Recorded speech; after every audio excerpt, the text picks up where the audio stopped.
Hola, ¿cómo están? Les deseo amor, paz y armonía. Hace mucho que no nos vemos aquí, ¿verdad? Pero bueno, vamos a platicar. Soy Marisa Charlotte y vamos a hablar de mi tema favorito, que es la violencia doméstica. Como muchos de ustedes y muchas de ustedes ya lo saben, yo pues soy súper viviente de violencia doméstica, no solo en mi niñez, sino también pues en muchas relaciones íntimas que he tenido en el transcurso de mi vida.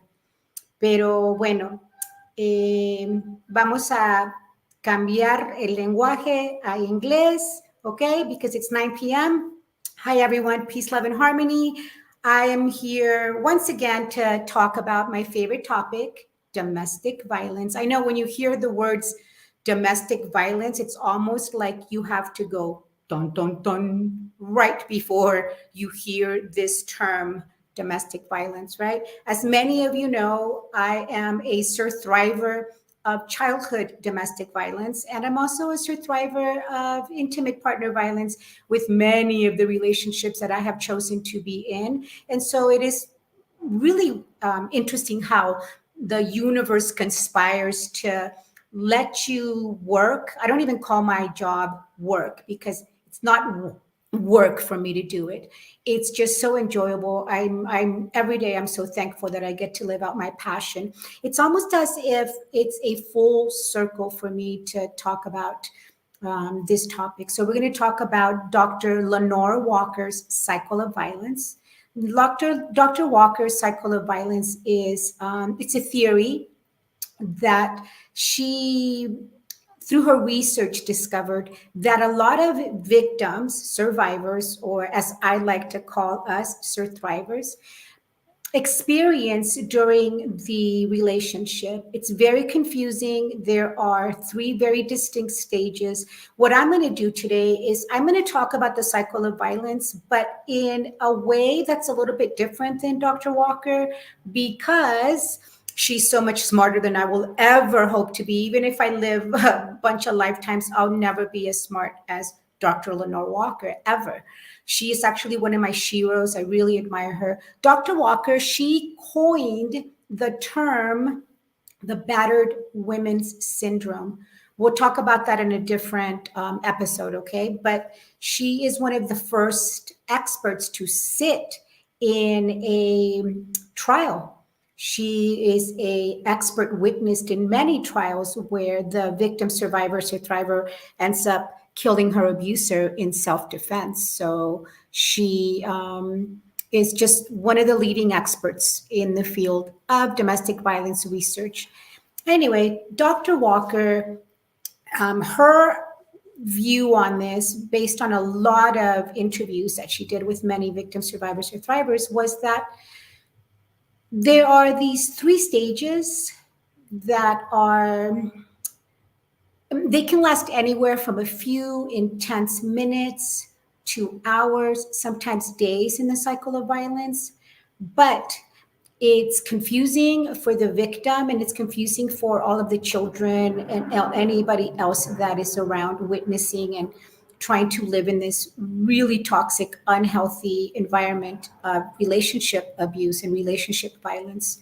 The way that I'm going to discuss the three different stages is not exactly how Dr. Walker has explained it. I'll tell you why. In the field, almost 20 years of domestic violence, I've been so blessed to meet so many amazing individuals who have survived intimate partner crimes.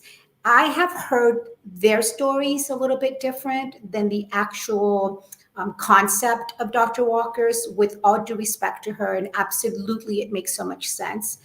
Dr. Walker, she starts off by calling the first stage in the cycle of violence the tension building stage. I'm not going to do that.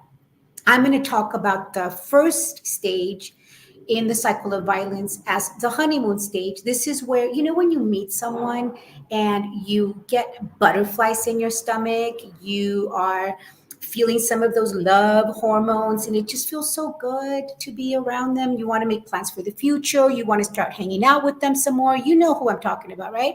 That person that you are falling in love with, you've been hit right by on the heart by arrows. Cupid has picked you. And in the beginning of these relationships, I call it the honeymoon stage. This is where you start to really cuddle. Everything you see in them is perfect. You are a lot of laughter, a lot of genuine. I don't think it's fake. I think it's genuine kindness from the other person. But how long does that really last? It doesn't last that long, especially if you are entering without even knowing that you're entering into an abusive relationship. How would you know you're in an abusive relationship if you don't have any role models to look up to of healthy relationships? I mean, honestly, I didn't even know what a healthy relationship was for a long, long time. I just didn't have any role models. I didn't have somebody to look up to and go, oh, that's a healthy relationship. I had no idea. So send me some messages. Let me know that you're here, that you're joining me. I have my phone here so that I can see if somebody's joining me. So please, oh, it's my amiga. Hi, Rasta. You are joining me. See, you can always count on your best friends to help you out and join you when you send an invitation. So that's really kind. And she's actually going to be my guest. She doesn't know it yet, but eventually. I came up with 10 questions to ask all of my friends. So if you're watching me right now, you're going to be on my show at some point, because I am really on this journey of transforming myself and using my voice to help more individuals. I'm so blessed that I have best friends like you. Thank you, amiga. Thank you, thank you, thank you. So, in some of this, I'm going to talk about my own personal history and my experience with relationships. Okay. You'll have to guess when I'm talking about me. But when you're in this relationship and the honeymoon stage is happening and all of the love hormones are happening, you fail to see a lot of red flags, or maybe you don't even know that there are such a thing as red flags. So, we'll talk about that another time. What happens next is that we enter the tension building stage. The tension building stage, this is where the person who is going to harm you, your partner, starts to get moody and agitated, maybe short tempered. They start to slam doors and slam cabinets. Yeah, you know that something's wrong, but you don't know what's actually wrong. So you're not able to have this conversation with them, because even if you were to address it, hey, babe, what's wrong? They'll answer like short and maybe with their jaw clenched. You know, as a victim survivor that you are about to become, you know something's wrong, but you don't know what to call it. In the tension building stage, they also maybe will start to pick an argument with you, so that they later can blame you for the violence that ensued. They also will be moodier than usual, and you just can't explain it. That's the tension building stage. And it builds and it builds. And I mean, all of us have tension. I sign up for that. I get tension all of the time, especially like with traffic. But if you're healthy, you know how to manage that tension. You'll go to your toolbox and you'll do whatever it takes to manage it. But if you're not healthy, then what happens is that explosion builds and builds and builds. And then there will be what we call the explosion, and that's entering into stage number 3. The explosion period is, unique, because if you've never experienced it before, you might make a lot of excuses for that person's behavior. They will also make a lot of excuses for their behavior. And you may miss that it's only going to escalate. So, what does the explosion stage look like? In the beginning, it's not going to look the same as in the end of the relationship. In the beginning, in order to gain and maintain the power and control that's needed, they will maybe give you a look.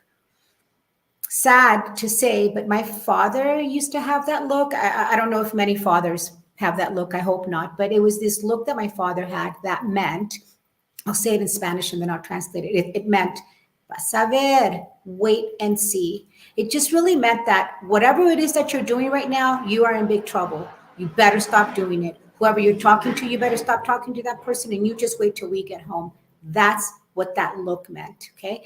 And when you are experiencing that look from an intimate partner, well, your heart starts to race and you start to wonder what's going on.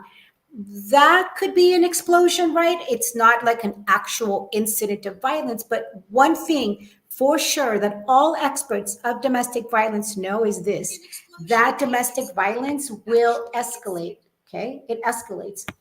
That is true because not only does it escalate and get worse and worse, but it also gets more frequent.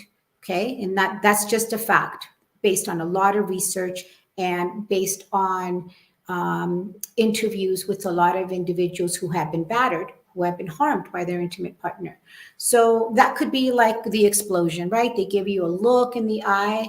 Maybe they grabbed your arm and they pulled you off to the side, and there's a lot of shoving in the beginning, a lot of pushing in the beginning. There's also name calling, which is really unfortunate because it's just as harmful as any other type of abuse, and that's called verbal violence. And then after the grab, after the push, you may say to yourself, wait a minute, you can't treat me like this. This is not acceptable, and I'm not going to put up with it. And then unfortunately, there's the reconciliation stage, and this is where we go back to the beginning, which is the honeymoon stage that I was talking about. You know, when you first meet someone and you start to cuddle, make plans for the future. Well, you actually go back to that. You go back to the I'm sorry. I'll never hurt you again. Please forgive me. I promise to change.